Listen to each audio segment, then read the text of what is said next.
Hi friends, welcome to my channel. இது வந்து என் பசங்களோட காது குத்து வீடியோ பார்க்க போகிறோம். இது வந்து முன்னாடி நாள் கோயிலுக்கு மொட்டை போட்டுட்டு வந்தோம். அப்போ காரில் வரும்போது எடுத்த வீடியோ. பாப்பா நிறைய சேட்டெல்லாம் பண்ணிட்டு வந்தா. அதை அப்படியே வீடியோ எடுத்துகிட்டு இருந்தேன். நிறைய செயின்லாம் போட்டிருந்தது. கழட்டுங்க அப்படின்ற மாதிரி சொல்லிகிட்டே இருந்தா, கலட்டு கலட்டுன்னு சொல்லிட்டு. எல்லா பேரண்ட்ஸுக்கும் இருக்கிற ஒரே ஆசை நம்ம பசங்களோட ஃபங்க்ஷனை நல்லா பண்ணணுன்னு தான். ஆனால் எங்களுக்கு அந்த கொடுப்பனை கிடைக்கவே இல்லை.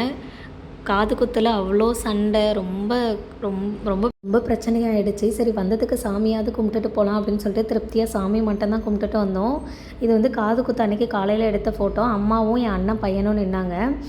பசங்களை வந்து ஒரு நிம்மதியாக ஒரு ஃபோட்டோ கூட எடுக்க விடலை.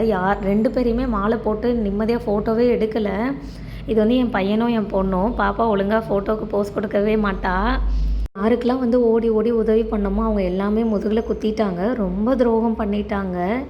எல்லோரும் இப்படிலாம் சொந்தக்காரங்க இருப்பாங்களா அப்படின்றத நான் இந்த ஃபங்க்ஷனில் தான் பார்த்தேன். அம்மா எப்போவும் சொல்லுவாங்க, யாருக்காவது ஹெல்ப் பண்ணினா அதை வந்து சொல்லி காட்டாத அப்படின்னு சொல்லிட்டு. சொல்லி காட்டாமல் இருந்துட்டோம் அப்படின்னா அவங்க கண்டிப்பாக அதை மறந்துடுவாங்க. நம்ம ஒவ்வொரு சுச்சுவேஷன்லையும் அதை எடுத்து எடுத்து சொன்னால் மட்டும்தான் அவங்களுக்கு ஞாபகம் இருக்கும் போல இருக்குது. ஏன்னா இந்த ஃபங்க்ஷனில் நான் இது எல்லாத்தையுமே அனுபவித்தேன்.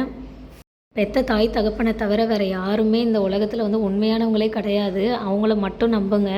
தயவு செஞ்சு சொந்தங்களை நம்பி ஏமாந்துடாதீங்க. எல்லாருமே வந்து நம்மக்கிட்ட இருக்கிறத பிடுங்கிக்கிட்டு அவங்க நல்லா இருக்கணும்னு தான் நினைப்பாங்களே தவிர நம்ம நல்லா இருக்கணும்னு ஒரு நாள் கூட யோசிக்க கூட மாட்டாங்க.